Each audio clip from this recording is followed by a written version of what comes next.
रे न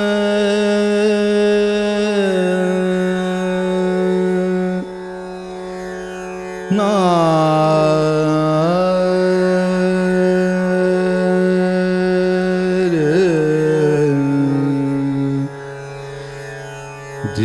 रे दे ना दे रे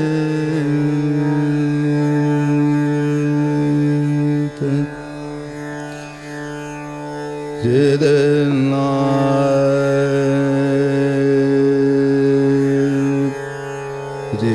रे दे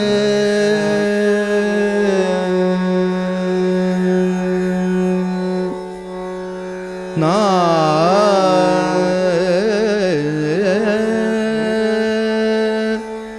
री तन री दन रे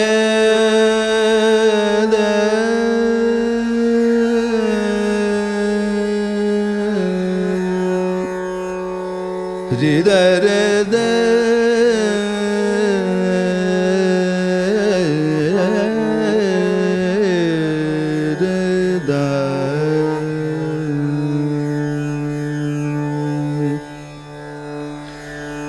दे रे दे ना रे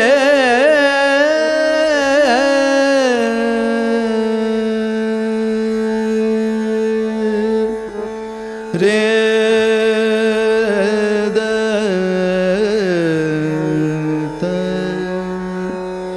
रे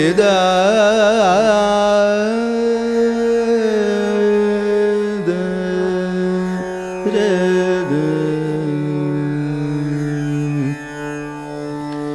पार करो आरज सुनो पार करो आरज सुनो पार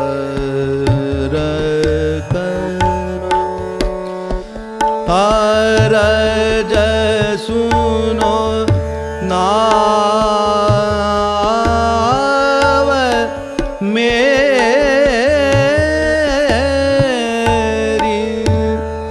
आया मैं दूर से सुन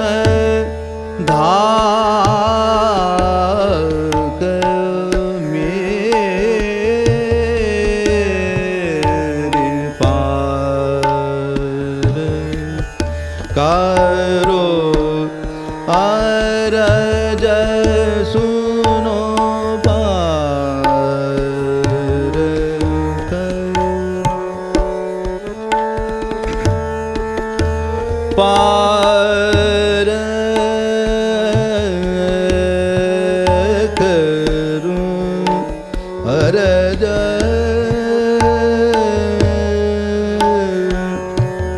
पार सुनो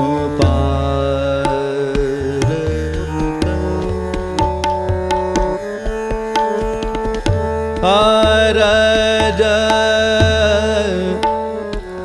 अरज अरज अरज पार करो अरज सुनो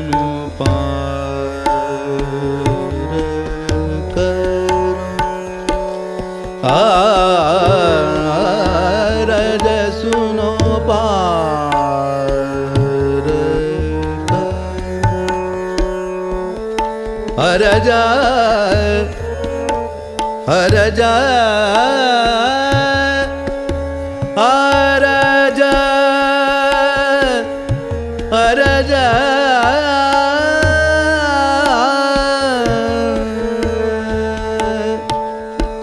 पार करो हरजा सुनो हरजा सुनो पार करो हरजा हरजा सुनो पार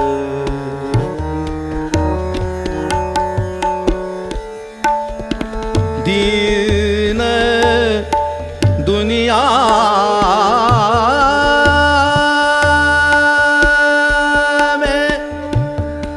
तेरो नाम रोशन हिंद के पीर ख्वाजा अजमेर पार कर हरजा री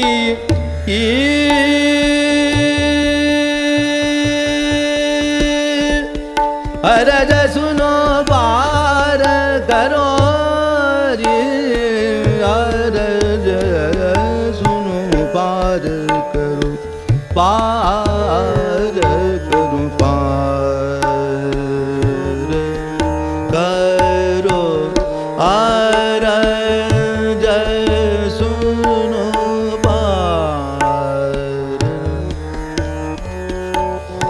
हरजा री हरजा सुनो हरजा सुनो पार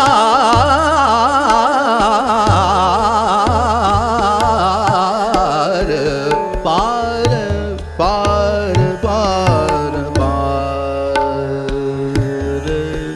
करो हरजा सुनो पार करो पार करो पार करो हरजा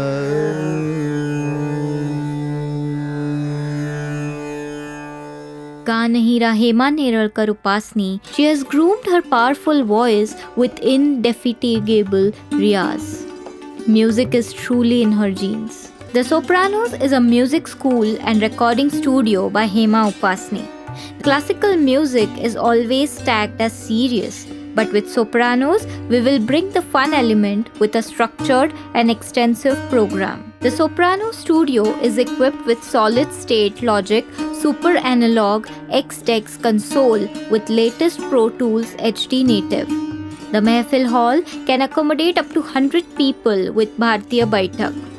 50 musicians can perform in the recording studio. With all these facilities, you can shoot your video in our studio to make an amazing impact.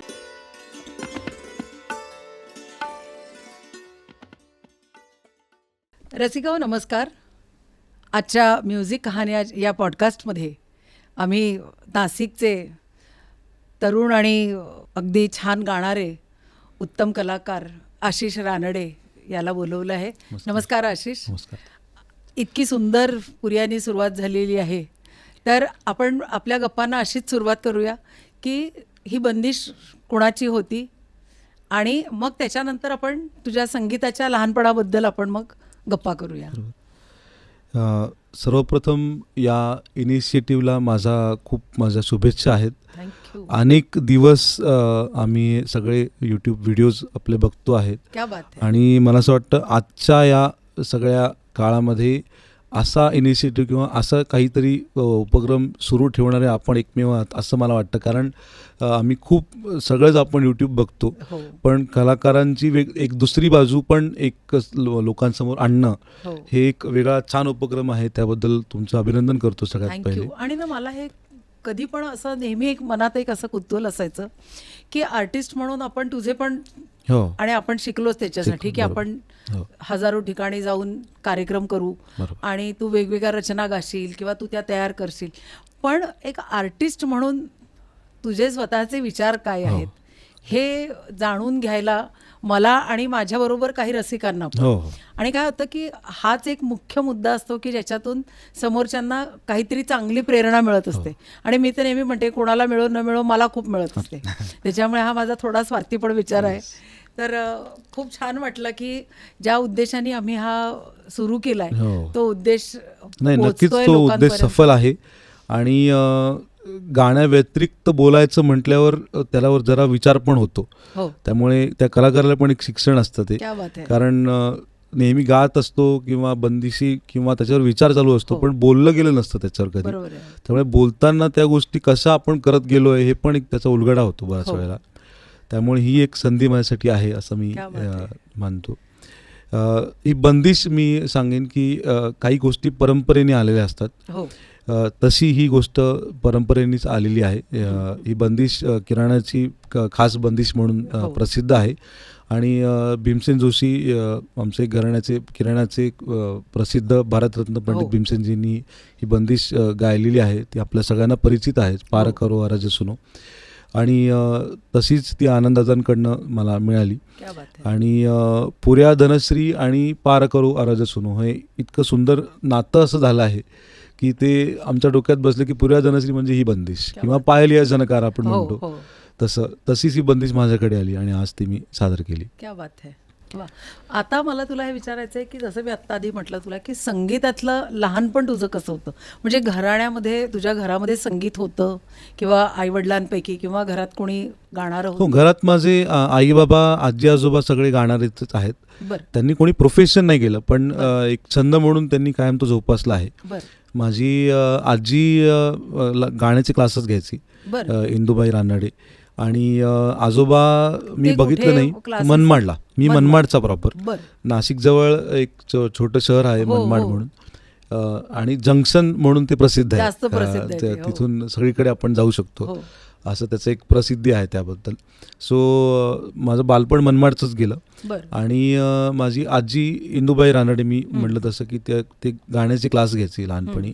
आणि मी आजोबांना बघितलं नाही, पण आजोबा पण ग्वाल्हेर घराण्याची गायकी शिकलेले होते. अच्छा ते भले त्यांनी व्यवसाय नाही केला त्याचा किंवा प्रोफेशन म्हणून केलं नाही, पण चांगले गायक होते. बरं आणि त्यामुळे आजींनी ते ऐकून पुढे तो सगळं सुरू केलं. आणि क्लास घेत असताना मग लहानपणी मी तिथे घरातच चालू असल्यामुळे त्या क्लासमध्ये जाऊन बसणं एक आपापच सुरू झालं. होत होतं. आणि मग तिथे मग पेटी वाजवणं म्हणा किंवा तबला वाजवणं हे आपसुकच सुरू झालं. मला आय थिंक मी 6-7 वर्षाचा असेल बरं तेव्हा मी अचानकच हार्मोनियम घेऊन वाजवायला लागलो. आणि त्यावेळेचं ते मला असं वाटतं ऋषी कपूरचं एक तेरी उम्मीद तेरा इंतजार वगैरे एक गाणं होतं. तर ते मी अचानक वाजवायला लागलो होतो. मला अच्छा. मुद्दाम ते गाणं कायम लक्षात राहतं, कारण ते माझं पहिलं गाणं होतं वा मी वाजवलेलं. आणि हार्मोनियम हा वाजवायला लागलाय असं कळल्यावर मग ते आपोआपच मग तू हार्मोनियमला बस असं ते क्लासमध्ये व्हायला लागलं. मग त्यामुळे बंदिशी वेगळ्या कळायला लागल्या. बरं मग तबला पण असाच वाजवायला लागलो ऐकून. आणि मग तेव्हा तबला थोडासा हात चांगला आहे असं म्हणल्यावर मग माझ्या आजोबांचे मित्र मला घरी शिकवायला यायचे काही दिवस. बरं तर ते मला असं वाटतं दर बुधवारी घरी यायचं शिकवायला, खास हा चांगला अच्छा. वाजवतो म्हणून. सो त्यांच्याकडे थोडं प्राथमिक शिक्षण तबल्याचं झालं होतं, पण बाकायदा तबला हार्मोनियमचं शिक्षण असं झालं नाही. अच्छा गाण्याचीच तालीम पहिल्यापासून सुरू झाली. आणि आई पण माझी भावसंगीत गाते आधीपासून. बरं आणि बाबा हार्मोनियम वाजवतात. त्याच्यामुळे आणि ते दोघं ऑर्केस्ट्रामध्ये तेव्हा ऑर्केस्ट्रा हे खूप म्हणजे मोठं साधन होतं म्हणजे. हो, हो.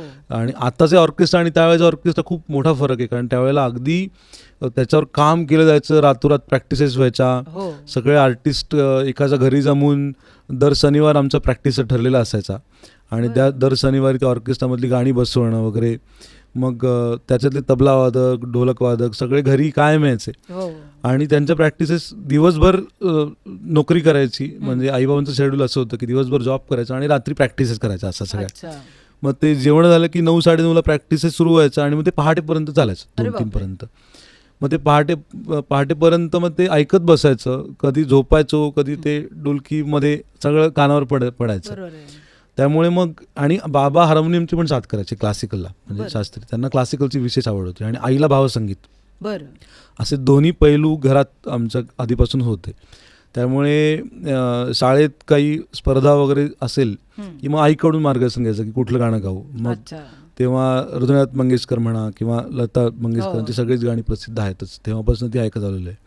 सो ती गाणी तेव्हा बसायची आणि आवाज फुटलेला नव्हता, त्यामुळे फिमेल गाणी सगळी हो, हो. आवाजात छान वाटतात. सो ती गाणी सगळी आईकडनं शिकायचो आणि एका बाजूला बाबांबरोबर क्लासिकलच्या मैफिलीला जाणं, हार्मोनियमची साथ ऐकणं वगैरे. सो असं दोन्ही लहानपणी घडत गेलं. त्याच्यामुळे दोन्हीचे संस्कार दोन्हीचे संस्कार झाले. खूप लहानपणापासून हो, तुला हो. मिळाले ते. आधीपासून मिळाले. पण मग त्याच्यानंतर त्याच्यामध्ये एक योग्य गुरु नंतर लागतो हो हो आपल्याला. हो त्याच्यामध्ये असं एक गोष्ट घडली की गांधर्व महाविद्यालयाची परीक्षा मी मला असं वाटतं 3री की 4थी परीक्षा मी देत होतो. बरं. आणि तेव्हा श्याम देशपांडे म्हणून मनमाडला बाबांचे मित्र होते जे क्लासिकल गातात. जसराजजींचे ते शिष्य होते आणि काही दिवस त्यांनी जसराजजींकडनं तालीम घेतली होती. बरं.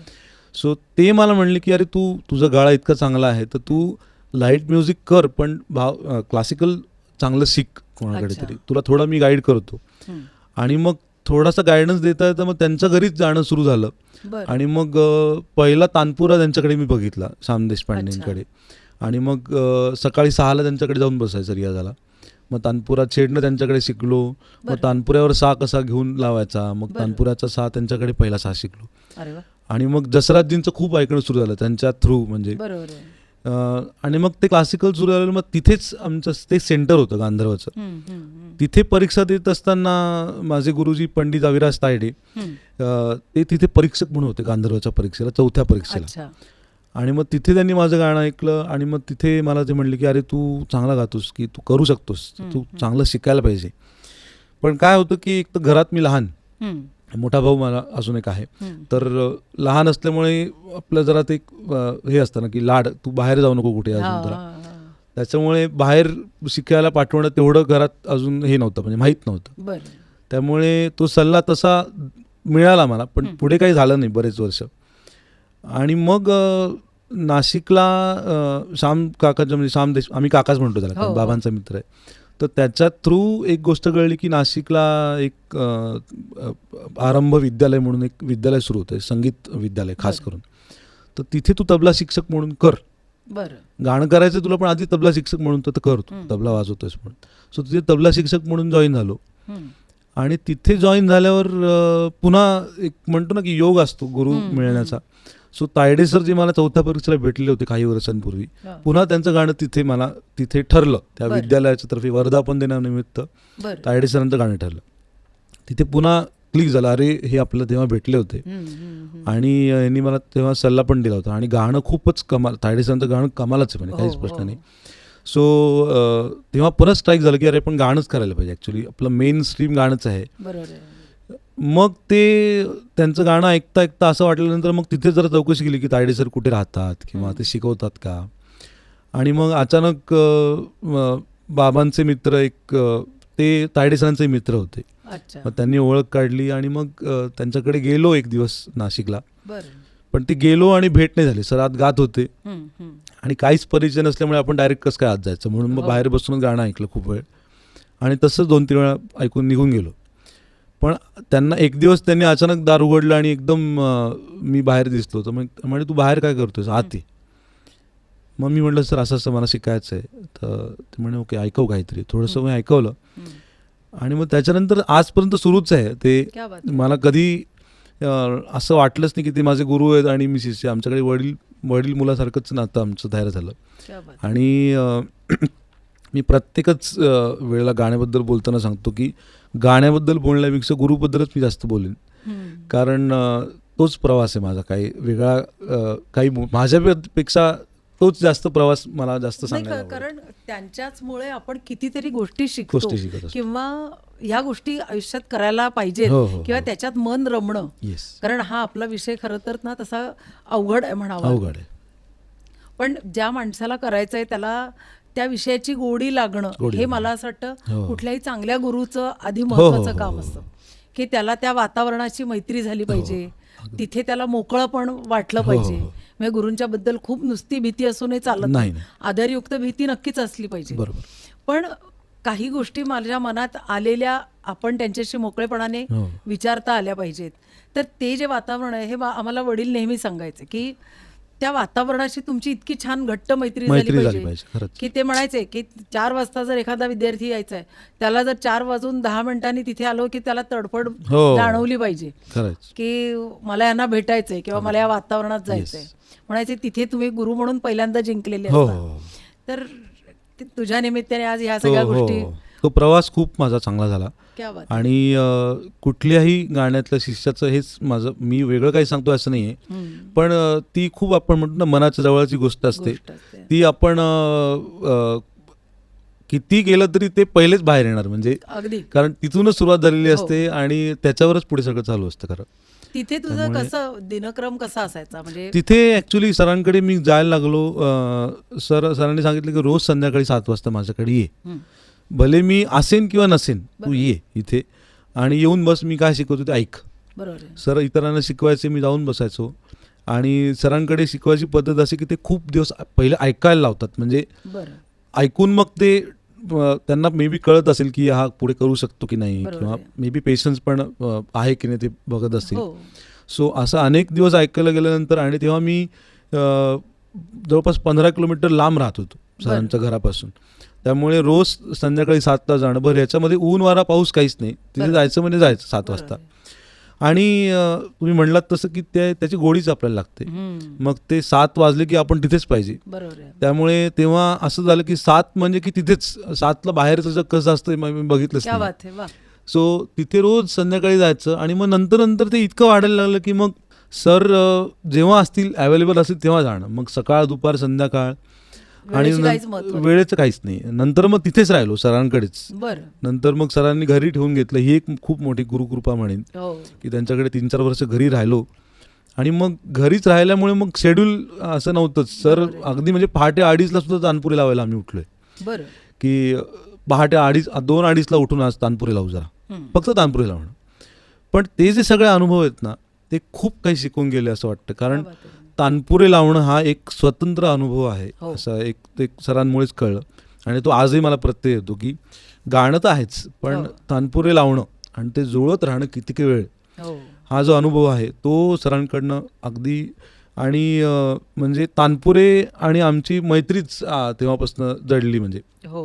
रोज इतके सरांकडे 20 ते 22 तानपुरे आहेत घरामध्ये, बरं. आणि रोज इतके तानपुरे बघणं, आणि त्या तानपुरेचं काय, त्याला जवारी काढणं म्हणा, हो. किंवा तारा बदलणं म्हणा, किंवा ट्युनिंग म्हणा. सो हे सगळं आमचं, म्हणजे आपण जसं खेळतो बरोबर. सहज, तसं आमचं झालं. आणि तानपुऱ्याची मैत्री झाली की मग काय, तुम्हाला नादब्रह्मच दिसायला लागतं सगळं. खरंच आहे. खरंच. त्यामुळे आणि नाही, त्याच्यामुळे काय होतं माहिती आहे, म्हणजे हा मी एक माझा पण अनुभव सांगते की वडील लहानपणापासून आम्हाला, जे मी म्हणजे माझ्याही घरात जन्माच्या आधीपासून संगीत हो, होतं. हो. तर ते काय करायचे की सगळ्यांना कंपल्सरी, म्हणजे तुम्ही आधी आलात शिकायला की तुम्ही तुमचं वाद्य आधी स्वच्छ वाद्य, पुसायचं. हो. सगळे तानपुरे क्लासमधले जितके काही वाद्य असतील तेवढे स्वच्छ पुसायचे आधी. हो. मग ते म्हणाले की म्हणजे, आणि मला असं वाटतं नकळत त्या गोष्टी पुढे पण शिष्य आपोआपच, उचलतो हो. किंवा होतात, शिष्य म्हणून मी होतात. पण त्या घेतल्या. हो. कारण त्यांचं नेहमी असंच आहे, जोपर्यंत तुम्ही ती गोष्ट स्वच्छ पुसणार नाही तोपर्यंत तुम्हाला त्या वाद्याच्या बद्दल प्रेम निर्माण होणार नाही. बरोबर. असं होतं. तर आणि आम्हाला इव्हन क्लास सुद्धा स्वच्छ करायचा तो आम्हीच सगळ्यांनी हो, मिळून हो, करायचा. हो. म्हणजे तिथलं झाडझूड हो, हो, करणं, हो. स्वच्छता करणं. तर त्याच्यातही इतकी मजा यायची मजा यायची. की दर शनिवारी जर समजा ठरले असेल हो. स्वच्छता, तर त्या सगळ्या ते, सतरंजा हो, हो, काढा, हो. त्या धुवा, त्याच्यात ते दिवस दिवस, हो, फारच कमाल. धिंगाणा करा त्याच्यात. पण ते सगळ्यांनी मिळून ते काम करण्यात करणं, काही हो. वेगळी मजा वेगळी होती. मजा. हो. अशी. तर आज तुझ्या निमित्ताने मला असं वाटतं मलाही माझ्या लहानपणाच्या हो. सगळ्या गोष्टी आठवत चालल्या आहेत. तर म्हणजे असं अविराज तायडेंकडचं तुझं शिक्षण झालं. म्हणजे तालीम सुरू झाली हो. अशी. आणि ती तू म्हणालास आजपर्यंत ती ती चालूच आहे. आणि म्हणजे सरांनी केलंच असं आम्हाला की त्याच्याकडे बंधन किंवा वेळ अशी कधी राहिली नाही. म्हणजे मला अजून आठवतं की अजूनही कुठली बंदी मला अडली आहे, अंतर आठवत नाही आहे, किंवा काही शब्द आठवत नाहीत किंवा अडचण आली रागाची काही, तर कुठल्याही वेळेला सरांना फोन करून सरांनी ती बंदिश फोनवर सांगितलेली आज पण सांगतात सर. मला असं वाटतं हे अजून काय पाहिजे, असा गुरु मिळाल्यावर तुम्हाला सगळे प्रश्न सुटतात तिथे. खरंच आहे.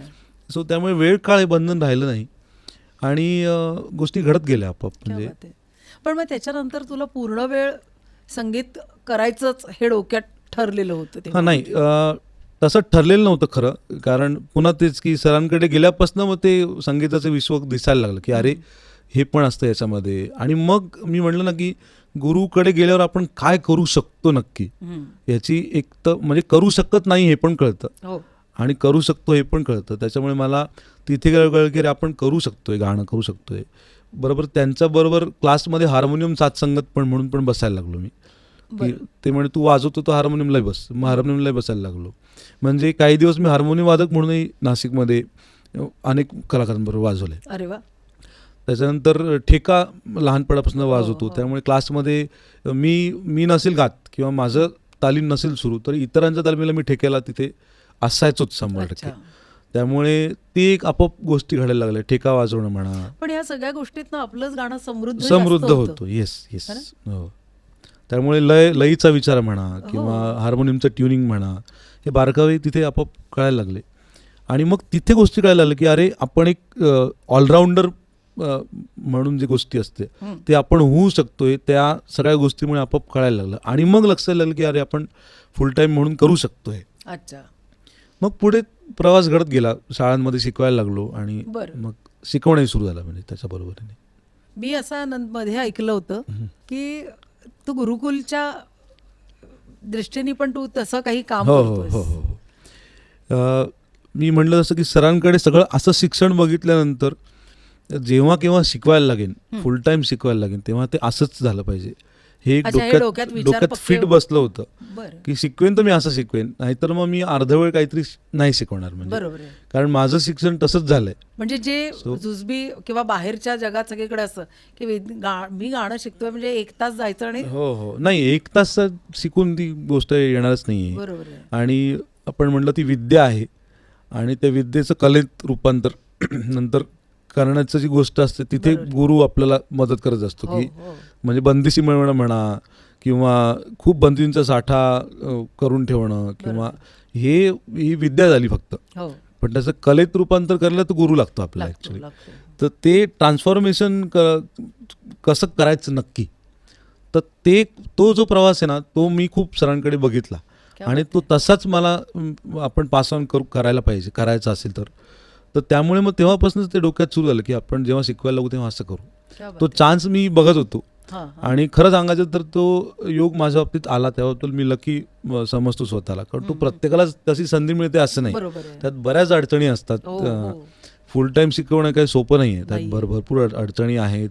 विद्यार्थ्यांची आजची परिस्थिती म्हणा, त्यांच्या अपेक्षा म्हणा, पालकांच्या अपेक्षा म्हणा किंवा माझ्या वेळेच्या पालकांच्या अपेक्षा वेगळ्या होत्या. आताचे पालक किंवा आताचे विद्यार्थी बदललेत. सो त्यानुसार तुम्हाला पुष्कळ गोष्टी चेंज करायला लागतात. पण मी म्हणलं जसं की जसं जसं मुलं समोर येतात तसं जसं आपणही त्यातून शिकत जातो आणि काय करायला पाहिजे हे कळायला लागतं नंतर. मग अशा पद्धतीने तुझ्या त्या गुरुकुलची संकल्पना माझी डोक्यात झाली. आणि ह्याच्यामध्ये एक महत्त्वाचा पॉईंट घडला की मी शाळेत शिकवलंय बरेच वर्ष. म्हणजे पहिले जवळपास 7-8 वर्ष मी नाशिकमध्ये वेगवेगळ्या शाळांमध्ये म्युझिक टीचर म्हणून काम केलेलं होतं. आणि तो अनुभव मला स्वतंत्र शिकवताना खूपच कामी आला. कारण त्याच्यात एक शिस्त लागते आपल्याला विषयाची, जी आपण डायरेक्ट जर शिकवायला क्लासेस घ्यायला सुरुवात केली तर ती शिस्त आपल्याला मिळवायला जरा वेळ लागतो. कारण आपणच आपले राजे असतो. त्यामुळे वेळेची शिस्त म्हणा किंवा वेळेत क्लास घेणं म्हणा किंवा वेळेत तालीम एखाद्याची ठरवणं म्हणा किंवा त्याला टार्गेटेड आपण म्हणतो ते शाळांमुळे खूप चांगलं कळतं शाळेत काम केल्यामुळे. सो तो अनुभव मला आला. आणि त्याच्यानंतर मग सरांकडे एकदा जाऊन मी म्हणजे अगदी मला बोलल्याचं आठवतं की सर मला शिकवायचं आहे पण शाळेत मी काय रमत नाही आहे. कारण मला जो विषय द्यायचा आहे तो शाळेत तो तेवढा स्कोप मला मिळत नाही आहे. कारण शाळांमध्ये एक म्हणतो ना इव्हेंट्स जास्त हँडल करायला लागतात विषय शिकवण्यापेक्षा. तर तेव्हा मग सर म्हणले की तू स्वतंत्र थोडं सुरू कर, कसं जमतंय आपण बघूया. पण मग सुरू कर तर मग काय नाव द्यायचं त्याला किंवा काहीतरी तर नाव पाहिजे. मग भीमसेनजींच्या परंपरेत आहे म्हणून मग कलाश्री नाव सुचलं. कलाश्री अच्छा. आपल्या सगळ्यांना माहिती, कलाश्री भीमसेनजींनी तयार केलेला राग आहे. हो, हो. आणि त्यांच्या बंगल्याचं पण नाव कलाश्री घराचं नाव आहे. तेच आहे. सो हा योग माहिती सुद्धा आधी. हो. ते आपल्याला नाव दिलं तर ते जरा आशीर्वाद पण आपल्याला त्यांचे राहतील. बरोबर आहे. आणि कलाश्री संगीत गुरुकुल असं नाव ठरलं. बरं. आणि साधारण 2014-15 मध्ये ते मी त्या नावाने शिकवायला सुरुवात केली. बरं. आणि मला आनंद याचा आहे की मला विद्यार्थी पण ते समजून घेणारे मिळाले, जे खूप कमी मिळतात. म्हणजे हो. आपण खूप शिकवायचं ठरलं तरी विद्यार्थी तसा समोरचा पाहिजे. हो. त्यामुळे ते विद्यार्थी पण मला तसे मिळत गेले. आता अडचणी प्रत्येक क्षेत्रात असतात. हो. तसं अडचणी मला पण होत्याच, नाही असं नाही. म्हणजे याच्यामध्ये अडचणी म्हणजे काय की पालकांच्या अपेक्षा ज्या म्हणतो की हो. एकच तास तो येईल, मग तुम्ही 1 तासात हे करून घ्या, किंवा त्याला किती दिवसात शिकायला मिळेल, किंवा हो. किती दिवसात तो हा एक स्टेजवर. फार कळीचा मुद्दा असतो बरं हो. का सगळ्या प्रत्येक पालकांना, हो की आता आम्ही यांना क्लासात घातलं तर यांना म्हणजे किती महिन्यात यांना गाणं किती महिन्यात येईल. हो असेल ते तर म्हणजे मी तर मला जर कोणी हा प्रश्न विचारला पेरेंट्सनी तर मी आधीच सांगते, अहो ही गोष्ट ब्रह्मदेवाला कळली नाहीये तर आम्हाला काय आपण कळेल. खरं आहे. गरीब बिचारे माणसं आहोत, आपल्याला काय कळणार नाही कळत. त्यातलं. पण याच्यावर उपाय मी नेहमी म्हणजे केला आधीपासून, हम्म. की आलेल्या नवीन मुलाला गाणंच ऐकवायचं आधी फक्त. बरं. माझं अर्थात मी म्हणलं ना की कलाकार आधी पाहिजे तुम्ही, हम्म. म्हणजे तुमचं गाणं तयार पाहिजे, मुलगा समोर बसला पाहिजे, नॉन म्युझिकल मुलगा सुद्धा डोळे मिटून समोर बसला पाहिजे, एवढं गाणं तुमचं तयारीचं पाहिजे. बरोबर. म्हणजे ते सामान्याला पण आवडणार गाणं पाहिजे. फक्त गाणं शिकलेल्या माणसालाच गाणं आवडेल असं तर असं नको, कारण ते मग ते अप्रोचेबल गाणं होत नाही. बरोबर आहे. त्यामुळे साधा मुलगा पण डोळे मिटून बसला पाहिजे 2 तास समोर तुमच्या. बरोबर आहे. सो ते मी आधीपासून करत आलोय की सगळे डाऊट्स तिथेच संपतात, म्हणजे बऱ्यापैकी डाऊट्स तिथे हँडल होतात. म्हणजे बरोबर आहे. की पहिलाच क्लास 2 तास, म्हणजे समजा 5 मुलं बसलेत माझ्या समोर आणि मी गातोय, तुम्ही ऐका म्हणतोय आणि जमेल तेवढं फॉलो करा, फार काही अपेक्षा नाही आहे. सो असा एखादा नवीन मुलगा त्या बॅचमध्ये येऊन बसला आणि त्याला मी सांगतो की तू ऐक नुसतं. असं 2-4 क्लास त्यांना ऐकल्यावर मग त्यांना कळतं की नाही, अरे हे काय सोपं नाही आहे तेवढं, आपण जेवढं म्हणतो तेवढं. सो ते डाऊट्स तिथेच क्लिअर होतात. आणि मी नेहमी म्हणजे गमतीच्या ह्याच्यानी म्हणतो क्लासमध्ये की पहिला क्लास ऐकला की आयदर तू कायमचं शिकेल नाही तर अजिबात शिकणार नाही. हां. पण त्याचं एक काहीतरी डिसिजन एक डिसिजन पहिल्याच क्लासला होते तिथे.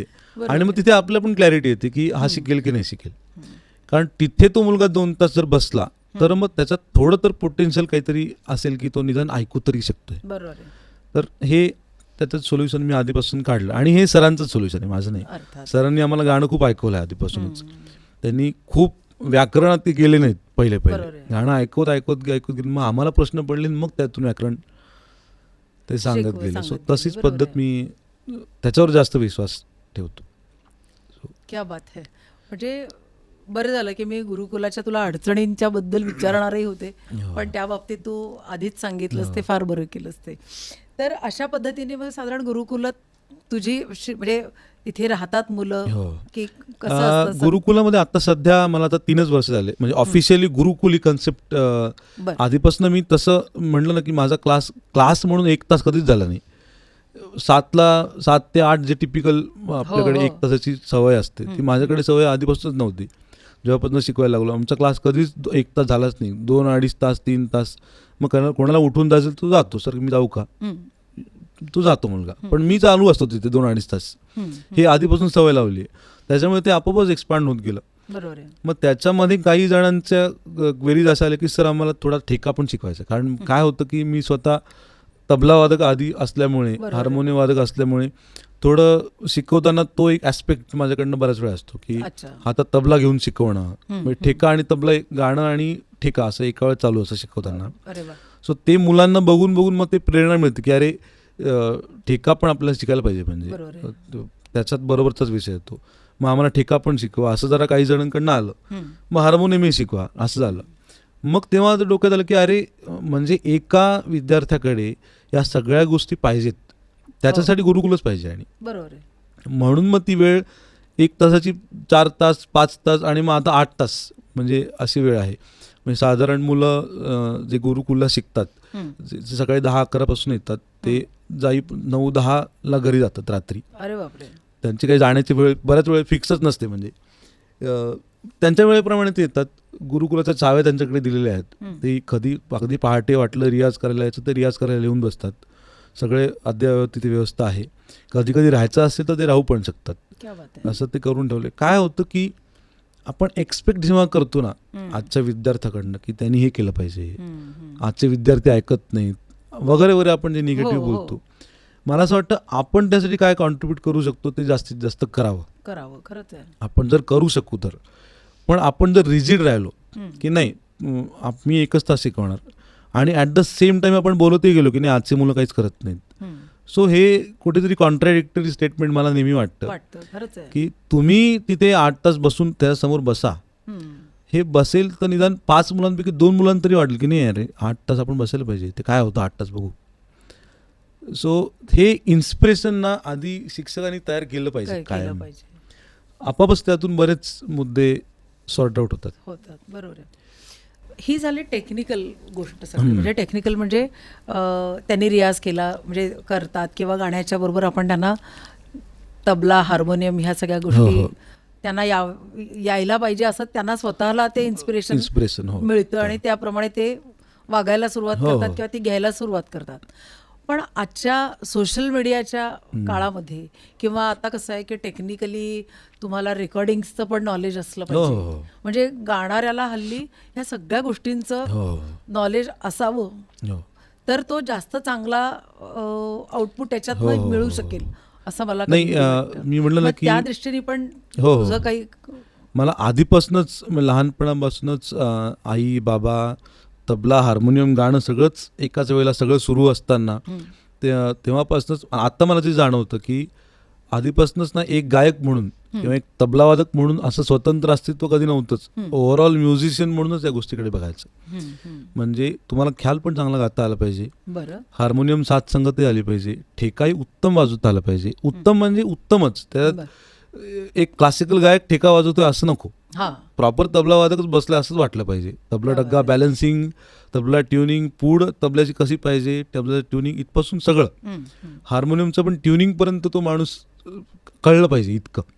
गंधार ट्युनिंग म्हणजे काय, तो गंधार किती पॉईंट कमी असतो किती जास्त, हे सगळं मी स्वतः करतो. मी स्वतः ट्युनिंग करतो हार्मोनियमचं. तबलाचं पण विशेष गोडी असल्यामुळे ते सगळं जाऊन तिथे बसून करून घेणं हे सगळं आहे. त्याच्यानंतर रेकॉर्डिंग एक छोटासा सेटअप आम्ही गुरुकुलामध्ये केलेला आहे. त्यामुळे रेकॉर्डिंग पण मी स्वतः करतो. मुलांनाही ऑफकोर्स ते शिकायला मिळतं बघून बघून. रेकॉर्डिंग टेक्निक आहे, व्हिडिओ एडिटिंग म्हणून आहे, ऑडिओ एडिटिंग गोष्ट आहे. त्यानंतर साधी अगदी गोष्ट असते ती फार आपल्याला अवघड वाटते, पेपरला बातमी देणं. इथपर्यंत सुद्धा आम्ही करत असतो की पेपरला बातमी कशी द्यायची, तो कशी भाषा पाहिजे जेणेकरून ती कट होणार नाही. आपल्या जे बऱ्याच वेळा कंप्लेंट्स असतात की आपण खूप मोठी बातमी देतो ती नंतर कट होते.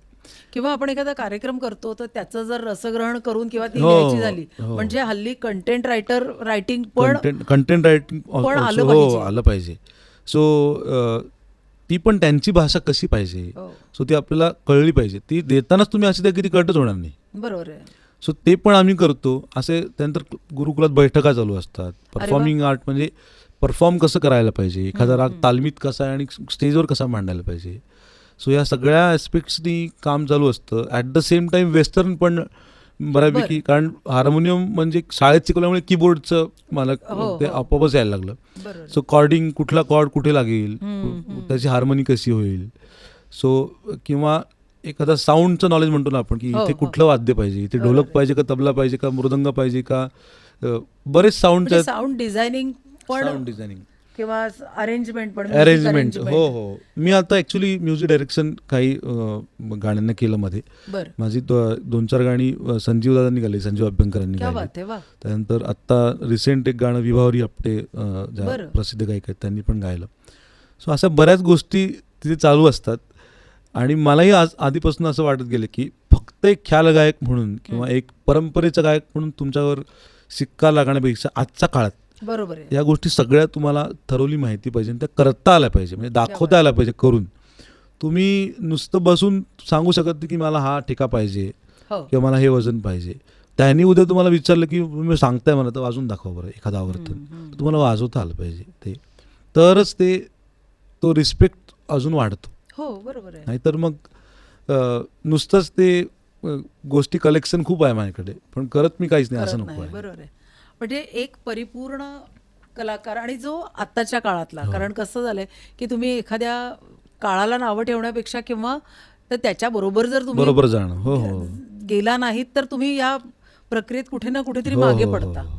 येस आणि मला असं वाटतं हे खूप छान काम आहे की तू त्या तुझ्या शिष्यांना पण हो काळाच्या बरोबर चालायला लावतोयस. कारण का आता रीलचा जमाना आहे. रीलचा जमाना, तर हो. मला तुला हे पण विचारायचं होतं की सोशल मीडिया आणि आपली कला, तर ह्याच्यात तुला काय वाटतं, म्हणजे तुझे व्ह्यूज काय आहेत या बाबतीत?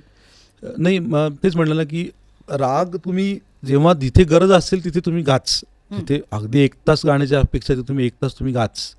पण तिथे 20 मिनिटं गायचं तिथे 20च मिनिटं गाता आलं पाहिजे. बरोबर. तिथे 5 मिनिटं गायचं तिथे 5च मिनिटं गाता आलं पाहिजे. आणि जिथे 1च मिनिटं फक्त गायचंय तिथे 1 मिनिटं पण गाता आलं पाहिजे. Precise म्हणजे तेवढंच गाता आलं आता मी म्हटलं अविराज तायडे सरांनंतर आनंद भाटेंकडे माझी तालीम गेली 10 वर्ष सुरू आहे.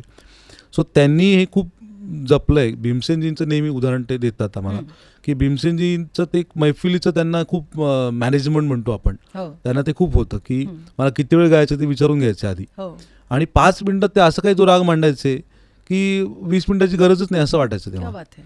सो ते जर ते आजच्या काळात तेच मला असं वाटतं त्या लोकांनी तोच विचार करून ठेवला आहे आधीपासूनच. खरंच आहे. तो आता त्याचं इम्प्लिमेंटेशन जास्त होतं असं म्हणू जास्त शकतो होत आपण. आहे. खरंच आहे. म्हणजे संत तुकाराम, संत नामदेव हे सगळे संत म्हणतो आपण, तसे भीमसेनजी, अभिषेक बुवा हे सगळे संतच म्हणतो संतच आपण. आहेत आपल्या ह्याच्यात. की जसं आपण अभंग म्हणतो, हम्म. ह्या संतांनी रचलेल्या काव्यांना आपण अभंग म्हणतो, कारण कधीही न भंग पावणारे विचार बरोबर आहे. म्हणून त्याला अभंग म्हणतो. तसे ह्या लोकांनी भीमसेनजी, अभिषेकी बुवा, किशोरीताई हे सगळे जे लोक आहेत हे सगळे ॲक्च्युली त्यांचे विचार म्हणजे अभंगच आहेत खरं. खरंच आहे. कारण त्यांनी ते त्यावेळेलाच करून ठेवले हो की 5 मिनिटात कसं गावं आणि 10 मिनिटात कसं हो. गावं. सो त्याचं इम्प्लिमेंटेशन आज आपल्याला करता आलं हो तर मला नाही वाटत काही तुम्हाला वेगळं काही करायला लागतं खरंच त्यासाठी. आहे. हां म्हणजे 1 मिनिटाचं रील करणं अवघड जाईल, हम्म.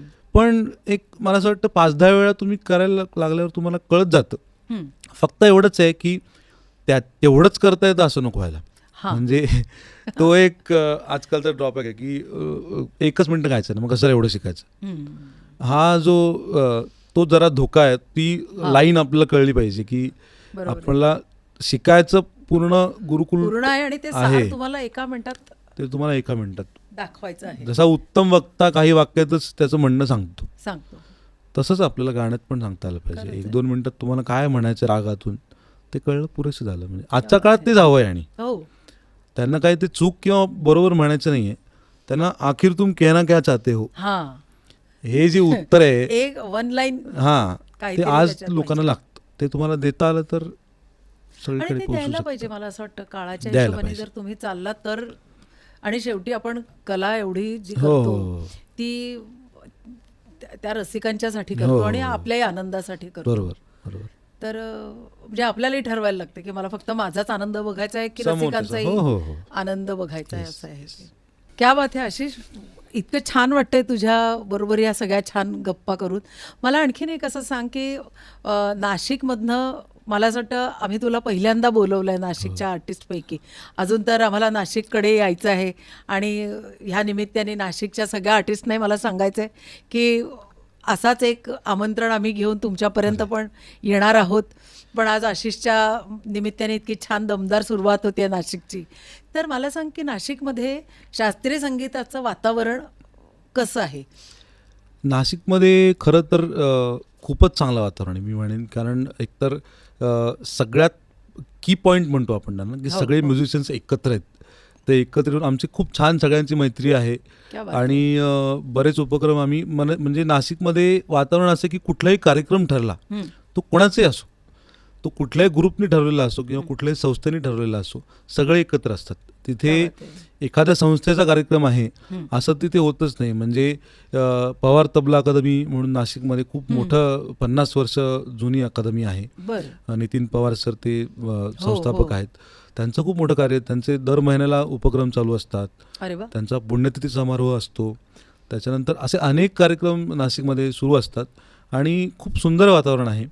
आणि मुंबई पुणे जे ट्रॅव्हलिंगचा जो प्रॉब्लेम आहे जास्त हो, की हो. ट्रॅफिक म्हणा किंवा वेळ, तसं नाशिकमध्ये खूप शांतता आहे. म्हणजे मी नेहमी सांगतो, आजकाल तर खूप सांगतो की शिकायचं असेल तर नाशिकमध्ये तुम्ही छान शिकू शकता. म्हणजे 8 तास हे नाशिकमध्येच होऊ शकतं. मी म्हटलं ना, गुरुकुल हो, हो. 8-10 तास मुलगा येऊन बसतो तिथे, हे नाशिकमध्ये आरामशीर होऊ शकतं. कारण अतिशय छान, एक तर क्लायमेट वाईज अतिशय सुंदर आहे चांगलं आहे. आणि वातावरणही खूप छान आहे. त्यामुळे शिकण्यासाठी आणि गाण्यासाठी उत्तम वातावरण. क्या बात आहे. आणि ते वातावरण जपण्यासाठी तुमच्यासारखी लोक तिथे खूप जास्त छान कामही करतात. हो, म्हणजे बऱ्याच स्कोप आहे. काय होतं की नाशिक सारख्या शहरांमध्ये कमर्शियल जे म्हणतो आपण ते जरा कमी अजून आहे. बरोबर. त्यामुळे खूप स्कोप आहे गोष्टींना. बऱ्याच गोष्टीवर खूप काम होऊ शकतं. अशा बऱ्याच गोष्टी म्हणजे शाळांमध्ये वेगवेगळ्या शाळांमध्ये वर्कशॉप सुरू असतात किंवा नवीन नवीन मी म्हटलं ना, बैठका आमच्या सुरू असतात, हाऊस कॉन्सर्ट सुरू असतात. त्याच्यानंतर विद्यार्थ्यांना खूप ऑपॉर्च्युनिटी पटापट मिळतात. किंवा आता नाशिकमध्ये आत्ताच महाराष्ट्र टाइम्स जे आपलं वर्तमानपत्र आहे प्रसिद्ध, त्यांचा एक कलासंगम म्हणून महोत्सव झाला. सो तिथे सगळे नाशिकचे आर्टिस्ट त्यांनी शेड्युलिंग केलं होतं की 2 दिवस पूर्ण नाशिकचे आर्टिस्ट. सो असे अनेक उपक्रम नाशिकमध्ये. खरं तर मला पण एक नाशिकमध्ये वडिलांचं नाशिकवरती पण खूप प्रेम होतं आणि त्यांचं नाशिकला पण बरेच कार्यक्रम तिथे झालेले होते. तर त्याच्यामुळे माझी पण अशी फार इच्छा आहे की नाशिकमध्ये येऊन एकदा जरूर त्यांच्या आठवणीसाठी म्हणून एखादा कार्यक्रम नक्की करूया. आपण नक्की करूया. आणि काय होतं, त्या निमित्ताने त्यांनी रचलेल्या ज्या कंपोजिशन्स आहेत, आता माझा एक असा पण एक मुख्य एक विचार आहे की त्यांनी केलेल्या ज्या काही संगीतातल्या बंदिशी आहेत किंवा मराठी भजनांच्या रचना आहेत, तर त्या घेऊन आपण तिथे येऊन कार्यक्रम करावा आणि नाशिकच्याच सगळ्या आर्टिस्टना घेऊन तो कार्यक्रम करावा की त्यानिमित्ताने त्या बंदिशींचा किंवा त्यांच्या रचनांचा प्रसार पण होईल तिथे. आणि खऱ्या अर्थाने गुरु शिष्य परंपरा नाशिक सारख्या शहरांमध्ये जास्त जपली जाते असं मला नेहमी वाटतं. कारण तो सहवास गुरूंचा खूप जास्त वेळ मिळतो. त्यामुळे ऍक्च्युली जी गुरु शिष्य परंपरा त्यातून जी अपेक्षा आपण करतो ती आमच्या नाशिक सारख्या शहरांमध्ये जास्त ती अजून अनुभवायला मिळते. पुणे मुंबईत खूप सगळं म्हणजे बाकी बरेच इश्यूज आहेत, वेळेचं गणित अवघड आहे. बाकी ट्रॅफिक किंवा ह्या सगळ्या गोष्टींच्या गणितामुळे कधीतरी असं होतं की इच्छा असूनही माणसं इथे जास्त वेळ नाही बसू शकत किंवा असं होऊ शकतं. तर क्या बात आहे. या निमित्ताने आज आपण म्हणजे तुझ्या निमित्ताने नाशिक फिरल्याचा मला आनंद मिळतोय. आशिष, मला असं वाटतं छोटेखानी मैफिली, म्हणजे मी पण लहानपणापासून अशा मैफिली असंख्य, म्हणजे कधी कधी आम्ही दिवसातून 3-3 वेळेला पण गावं लागायचं. तर त्याच्याबद्दल तुझं काय मत आहे की व्हायला पाहिजे? छोटेखानी मैफिली तर व्हायलाच पाहिजे मी तर म्हणतो. कारण जे इंटरॅक्शन ऑडियन्स आणि आर्टिस्टमध्ये जे होतं छोटेखानी मैफिलींमध्ये, ते मोठमोठ्या महोत्सवांमध्ये तेवढं होत नाही. बरोबर आहे. आणि इथे आज जे मी इथं आलो आहे, सोप्रानो जो स्टुडिओ आपण उभारलात, त्याच्याबद्दल मी खास सांगेन. एकतर इतकी मोठी जागा, स्वतंत्र स्टेज, साऊंडची अरेंजमेंट, अकॉस्टिक जी सगळी व्यवस्था, आणि ठाण्यासारख्या ठिकाणी, अशा ठिकाणी ही व्यवस्था मिळणं खरंच इम्पॉसिबल आहे. आणि ते आपण सगळं घडून आणलं म्हणून मी परत अभिनंदन करतो. अशा ठिकाणी या मैफिली होण्याला जास्त अजून आनंद आहे. कारण एकतर मी म्हटलं ना, असं वातावरण मिळतच नाही. एकतर हॉल असतो तो अकॉस्टिक नसतो, त्यामुळे गायला प्रॉब्लेम येतो.